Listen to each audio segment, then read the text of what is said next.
let's take a minute and take a look at what it takes to produce an egg in the industrial agricultural system today. We start by, of course, growing the grains for feed for the chickens. We know it takes 2 or 3 calories of oil just to produce the grain.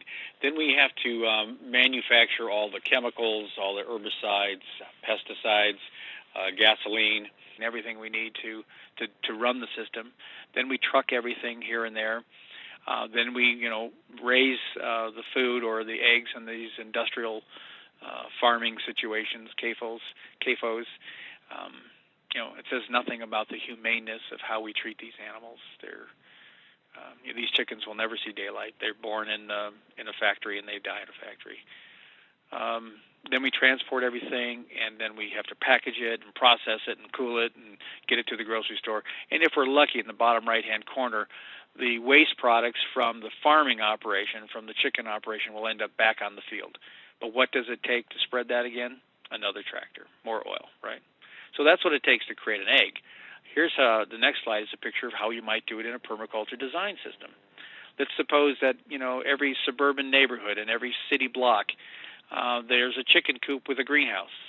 And the roof is slanted in such a way that the sun comes in the winter, but it doesn't come in the summer. The greenhouse is very well insulated, so that the sunlight that does come in stays in the greenhouse, so it stays warmer in the wintertime. There's a screening between the back half of the greenhouse, the north end of the greenhouse, and the south end of the greenhouse. That's so the chickens can't get in and tear up all of your plants. But all the waste products from your plants can be thrown in, and your chickens can eat that or consume it. On a slanted roof, you can capture water. You can grow food on that slanted roof. And the water, once it's captured, you can have an automatic watering system set up, of course. But, in this situation, now that's a good way to get eggs, and it really doesn't cost hardly anything. You're just taking the waste products from your greenhouse operation, throwing them in, feeding it to your chickens, maybe a little bit of supplemental feed, and you've got your eggs. But what else do you get from chickens? The other byproduct is going to be chicken manure. That's a great fertilizer, and if you compost it, it's pretty hot stuff, but if you compost it, it makes great soil. Another thing you get from chicken, besides just the sheer humor factor, they're kind of fun animals, and possibly feathers. You get meat when you harvest the bird eventually, or you could put some other kind of birds in there.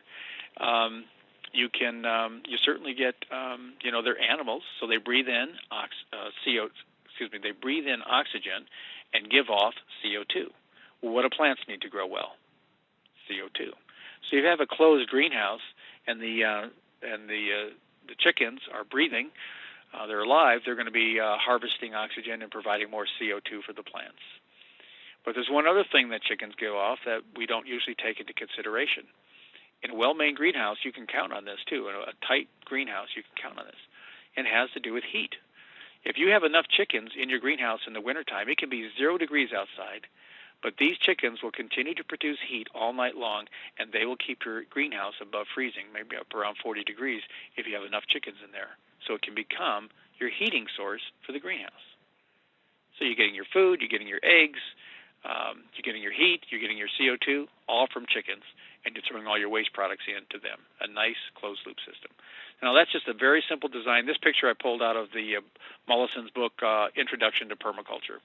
And there's only, one paragraph that just basically describes this system. So you can't, it's not like this is a blueprint and you go buy this blueprint and duplicate it. The idea here is just look at the concepts. Look at how these different ideas are stacked together. It's just a way to stimulate your thinking and ideas. And if you live in a suburban situation, slide 58, why not have a chicken tractor where you can haul, this is the back is a little box where they lay their eggs.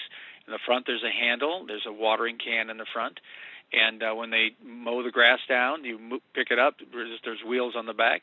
You pull it onto a part of the grass or part of your lawn that still needs mowing.